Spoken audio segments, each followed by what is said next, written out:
Hi everyone, welcome back to Webtech Tutorial.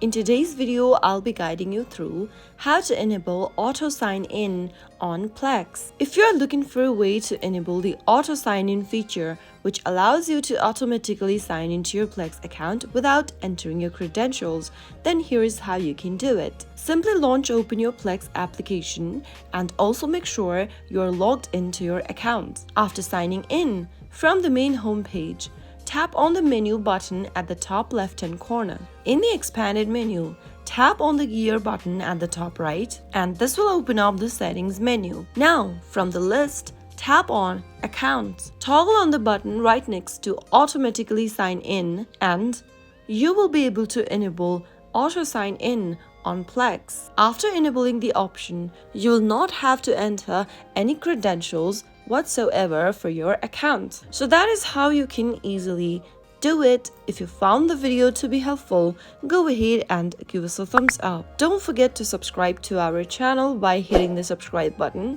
Also press the bell icon so that you'll never miss another upcoming upload from us. I'll see you again in the next video. Goodbye till then.